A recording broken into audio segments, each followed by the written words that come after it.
তোর পেটে পেটে ভয় হারান, এগুলো আবার হয় নাকি? যত সব। হয় হয়, ঘনা বেটা পিশাচ নিয়ে খেলা করে, ওর পক্ষে সব সম্ভব। ও চাইলে সব করতে পারে, তোকে আমাকে মারতেও পারে। আমরা ওকে অমন ভাবে মারলাম, ও বেটা কি আমাদের ছেড়ে দেবে ভেবেছিস? আহ, কেন এত তর্কাতর্কি করছিস নিজেদের মধ্যে? কি সুন্দর একটা মনোরম আবহাওয়া, দেখ না বাইরে কি সুন্দর ঠান্ডা বাতাস বইছে। আচ্ছা মৃত্যুঞ্জয় দা, তুমি কি যেন একটা বলছিলে তখন? কি হাত কেটে হাতের মধ্যে ওষুধ ভরে রেখে দেওয়ার কথা বলছিলে না? কি ওটা? আরে ঘনা বেটা কি সব অদ্ভুত কাজ কারবার করে, একবার স্বচক্ষে দেখেছিলাম। 3-4 মাস আগের কথা, বুঝলি। এক সন্ধ্যায় আমি হেঁটে যাচ্ছিলাম পোড়া খালের পাশ দিয়ে। হেঁটে যেতে যেতে হঠাৎ আমার চোখে পড়ে খালের সেতুর নিচে পচা জলের ভিতরে দাঁড়িয়ে ঘনা বেটা কি সব হাতড়াচ্ছে। এই ঘনা, এই ভর সন্ধ্যাবেলা ওই পচা জলের মধ্যে ঢুকে কি খুঁজছিস রে? ভালো করে খেয়াল করতেই দেখি বেটার হাতে একটা মানুষের কঙ্কালের মাথা। আরে আগেকার দিনে ডাকাতেরা যাদের মেরে ফেলতো তাদের দেহ নাকি ওই পোড়া খালেতে ফেলে দিয়ে আসতো। এটা আমি আমার বাবার কাছেই শুনেছি। সেটাই তখন আমার মাথায় আসে। ঘনার হাতে যে কঙ্কালের মুন্ডুটা আছে, ওটা সেই আদি পুরনো মৃতদের কারোর মুন্ডু নয় তো। কিন্তু এত বছর আগেকার গল্প, সেই দেহের হাড়গোড় মুন্ডু তো মিলিয়ে যাওয়ার কথা। সেই মুন্ডু ঘনার হাতে কি করছে? ঘনার তখনও কোনো সাড়া নেই। সে চুপচাপ তখনও ওই পচা জলের মধ্যে হাঁটতে চলেছে। এই ঘনা, সাড়া দিচ্ছিস না যে বড়? কানে কি কুলু এঁটেছিস নাকি? হ্যাঁ, মেলা ফ্যাচ ফ্যাচ করিস না তো। যেখানে যাচ্ছিস জানা, কেন জ্বালাচ্ছিস? খুব বুলি ফুটেছে দেখছি। ভুলভাল কাজ করে বেড়াবি আর ভাববি বেঁচে যাবি? দাঁড়া, তোর হচ্ছে। কাল মোড়লের কাছে তোর নামে নালিশ করছি, তারপর বুঝবি ঠেলা। আরে যা তো, কি করবে তোর ওই মোড়ল? পেটাবে? তার ব্যবস্থা করা আছে। আমার হাতের ভিতরে ওষুধ ঢোকানো আছে, কিচ্ছু মালুম পড়বে না, বুঝলি? পরে মোড়লের কাছ থেকে জানতে পারি ঘনা কালো জাদু করে। ওর হাতের ভিতরে নাকি ওষুধ আছে। মোড়ল ওকে একবার ধরেছিল, কিন্তু কিছুই করতে পারেনি। আজ তো সহ্যের সীমার বাইরে গিয়ে আমার ছাগলটা চুরি করে নিয়েছে বলে রাগ সামলাতে না পেরে ঘা খানেক দিয়েই দিয়েছি। আর আমাদেরকেও ফাঁসিয়ে দিয়েছ। তোকে কি আমি মারতে বলেছিলাম নাকি? আমার মারার জোর দেখে তোদের তো হাত হিচপিস করছিল, তাই তো তোরাও ভালোই ঝালিয়ে দিলি। আরে এবার নিজেদের মধ্যে লড়াই শুরু করবে নাকি? এই যে মৃত্যুঞ্জয় দা, তোমার এই আজগুবি গল্পগুলো এখন বাদ দাও তো। হ্যাঁ, আমি আজ কবি কথাই বলছি। এতই যখন অবিশ্বাস তো জানা, ওরা খালের সেতুর উপর রাত 3টের সময় গিয়ে হাসা নাম ধরে ডাক দেখি। কেমন সাহস তোর বেটা, বুঝে নেব। পোড়াখালের সেতুর উপর হাসা নাম ধরে ডাকলে কি হয়? আরে ডাকাতের গল্প বললাম না, ওই ডাকাতেরা নাকি হাসা নামের লোকটার মুন্ডু কেটে ওই খালে রাত 3টের সময় ফেলে দিয়েছিল। সেখান থেকে ওই সেতুর উপরে রাত 3টে হলেই যদি কেউ গিয়ে বলে, হাসা আছো নাকি, ও হাসা, তখন সামনে দিয়ে একজন সাড়া দেবে। কোন সুমন্দের পয়াই জগ?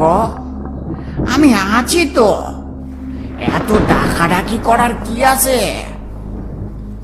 ওটা নিশ্চয়ই হাসার প্রেত। আমি আর কখনো ওই পচা খাল দিয়ে যাচ্ছি না বাপু। গাঁজাখুরি গল্প সব। হ্যাঁ, গাঁজাখুরি গল্প?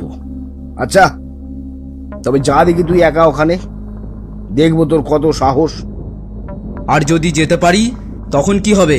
কাল সবার সামনে স্বীকার করবে তো এইসব গাঁজাখুরি গল্প? সে করবো খন, তুই আগে গিয়ে তো দেখা। হ্যাঁ, মুখে বললে হবে? নিতাই উঠে দাঁড়ায়, তবে আমি চললুম পোড়া খালের দিকে, দেখি গিয়ে কোন সুমন্দির পো ওখানে আমার ডাকের সাড়া দেয়। বলেই নিতাই হন হন করে হেঁটে চলে যেতে শুরু করে। আরে যা যা, দেখিস ভয়ে আবার দৌড় মারিস না যেন। তুমি এটা ভালো করলে না মৃত্যুঞ্জয়দা। ওকে অমন রাগিয়ে দিয়ে পাঠিয়ে দিলে, ও যদি সত্যিই যায় তখন কি হবে? ওর কোনো বিপদ হবে না তো? ধুর পাগল, কিচ্ছু হবে না ওর। আমি তো বেটা হুল মারলু, তুই সত্যি ভেবে নিলি নাকি? এই আবহাওয়াতে একটা ভূতের গল্প না হলে জমতো নাকি? তাই একটা বানিয়ে বানিয়ে গল্প বলছিল।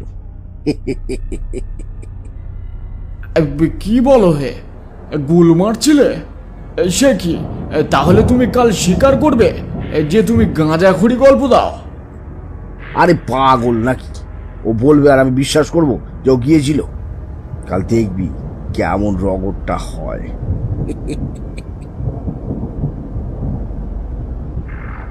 আকাশ ঘন বিদ্যুতের ঝলক দিয়ে ডেকে চলেছে।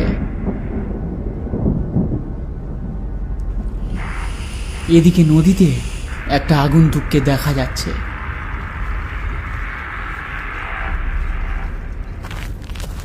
নিতাই হেঁটে চলেছে পোড়া খালের উদ্দেশ্যে। তার মনে একটা জেদ চেপে আছে। সে আজ প্রমাণ করেই ছাড়বে যে এগুলো গাঁজাখুরি গল্প ছাড়া আর কিছুই না।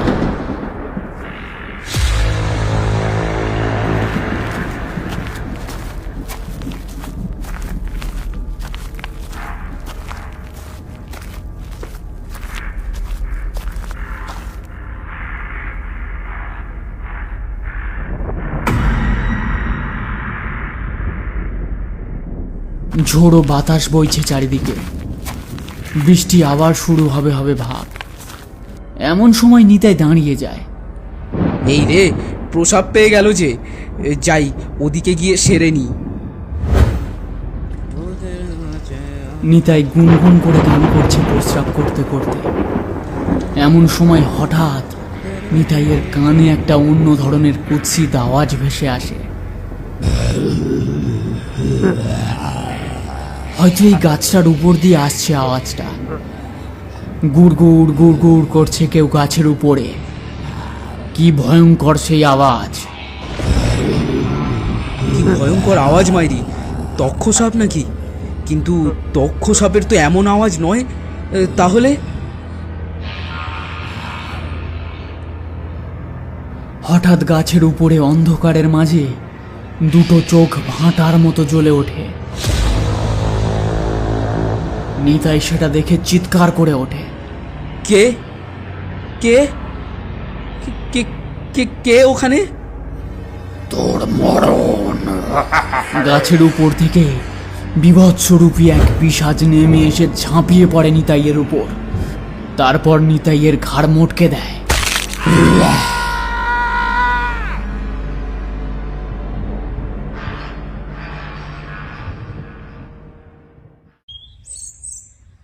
সকালে নিতাইয়ের মৃতদেহ একটা গাছের নিচে দেখতে পাওয়া যায়। নিতাইয়ের ঘাড় একদিকে মটকানো। সেই দৃশ্য দেখছে গ্রামের বেশ কিছু লোক, আর তার সাথে হারান আর মৃত্যুঞ্জয়ও। কি গো মৃত্যুঞ্জয়দা, তুমি যে বললে মিথ্যে গল্প বলছিলে, তাহলে নিতাইয়ের এই হাল কে করলো?